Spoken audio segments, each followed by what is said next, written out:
Hello friends, welcome to Pranshu Academy. आज हम लोग एक नए वीडियो के साथ हाजिर हुए हैं। जैसा साइकोलॉजी की ये वीडियो है। जैसा कि आपको पता है कि साइकोलॉजी यूपीटेट की परीक्षा में साइकोलॉजी 30 नंबर की आती है, जिसमें से विकास भी एक बड़ा टॉपिक है। विकास में एक इस टाइप के क्वेश्चन बनते हैं कि ये खिलौने की आयु किस अवस्था को कहते हैं। जैसा कि आपको पता है कि मुख्य 3 अवस्था है, शैशवावस्था, बाल्यावस्था और किशोरावस्था। इन्हीं तीनों अवस्थाओं से मुख्य पूर्णता क्वेश्चन बनते हैं।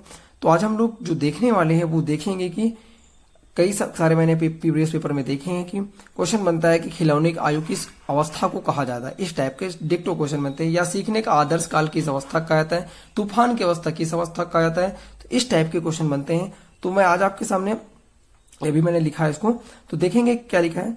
शैशवावस्था के अन्य नाम। ठीक है, शैशवावस्था को और किन किन नामों से जानते हैं। पहला है ऑप्शन खिलौने की आयु। शैशवावस्था जो होती है वो 0 से 6 वर्ष तक होती है। खिलौने की आयु, बालक 0 से जो 6 वर्ष का बालक होगा वो खिलौने के साथ खेलता है, इसलिए इसे कहा गया है खिलौने की आयु।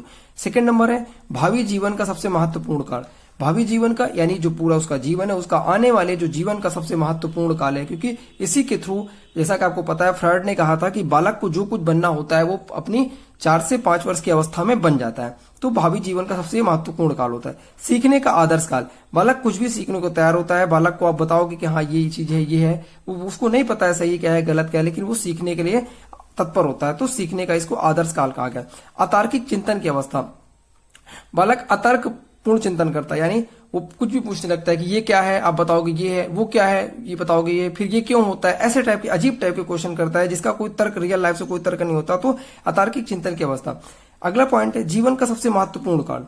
जीवन वही चीज है, भावी जीवन का सबसे महत्वपूर्ण काल या जीवन का सबसे महत्वपूर्ण काल सेम है।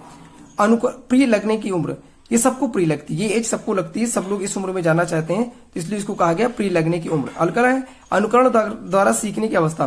बालक अपने से बड़ों को देखता है और उसको अनुकरण करने का प्रयास करता है, उनको कॉपी करता है। उसको नहीं पता है कि ये क्या कर रहे हैं, लेकिन वो अपने से बड़ों को देखता है कोई भी एक्टिविटी करते हुए, तो उसको वो सीखने का प्रयास करता है। अगला है मनमौजी अवस्था। बालक इस एज में मनमौजी तरीके से खेलता है, घूमता है, मस्ती करता है, तो इसे मनमौजी अवस्था कहा गया।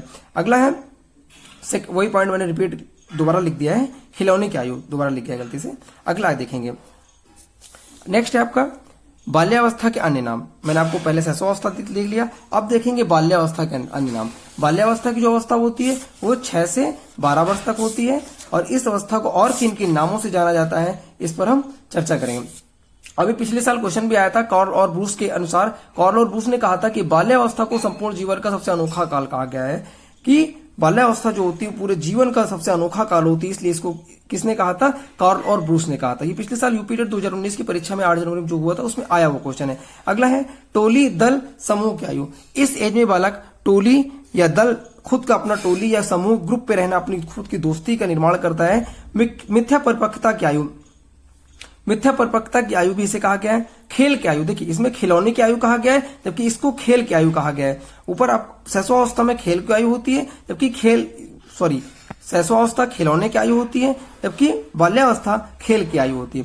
निर्माण काल, बालक का पूरा निर्माण काल, पूर्णता निर्माण काल जो होता है, मैक्सिमम जो होता है वो शैशवावस्था में होता है, बचा कुचा जो होता है वो बाल्यावस्था में होता है, और थोड़ा बहुत जो बचता है वो किशोरावस्था में, यानी कि 12 से 18 वर्ष की आयु में पूरा हो जाता है। मूढ़ चिंतन की अवस्था, इसमें बालक प्रत्यक्ष देखता है, जो एक्टिविटी करता है उसके हिसाब से वो चिंतन करता है, जिन चीजों को वो नहीं देखता उसके अकॉर्डिंग वो चिंतन नहीं कर पाता। वैचारिक क्रियावस्था, विचार काफी उत्पन्न होते हैं इस एज में। संवेगात्मक क्रियावस्था, यानी कि उसके अंदर संवेग के बारे में, जैसे कि आपको पता है 14 संवेग होते हैं। मैकडूगल ने 14 संवेगों का वर्णन किया है। ये क्वेश्चन भी 2018 की परीक्षा में आया हुआ था। संवेगात्मक विकास का अनोखा काल। आरंभिक विद्यालय की आयु, जैसा कि पता है बालक 6 से 12 वर्ष की आयु में होता है। इस एज में पहले बालक जो होते हैं 5 साल के बाद स्कूल जाता है, इसलिए इसको आरंभिक विद्यालय का आयु, यानी कि बालक इस एज में स्कूल जाना शुरू कर देता है। नेक्स्ट पॉइंट हम देखेंगे किशोरावस्था के अन्य नाम। किशोरावस्था के अन्य नाम, इस एज को, इसकी जो एज है वो 12 से 18 साल है। जीवन का सबसे कठिन काल, क्यों? क्योंकि जीवन का जो सबसे कठिन काल होता है, क्योंकि आपको पता है स्टैनले हॉल ने कहा था कि किशोरावस्था संघर्ष तूफान की अवस्था है। इस एज में बालक को सही और गलत का पता नहीं होता है। संवेगात्मक परिवर्तन, उसके अंदर संवेग का काफी परिवर्तन होता है। बसंत काल, उथल पुथल की अवस्था, उसके दिमाग में बड़ी उथल पुथल चलती रहती है। संघर्ष का काल, सुनहरी उम्र, प्रबल दबाव तनाव तूफान का काल, मैंने बताया था, इसको किसने कहा है? स्टैनले हॉल ने कहा है, ठीक है। द्रुत व तीव्र विकास की अवस्था, वो बड़ा तेजी से विकास करना चाहता है। तीव्र विकास की अवस्था यानी कि वो अपने जीवन का विकास बड़ी तेजी से करना चाहता है, यानी वो चाहता है कि मैं आने वाले बहुत ही कम उम्र में बहुत ज्यादा बड़ा कर सकूं। Thank you.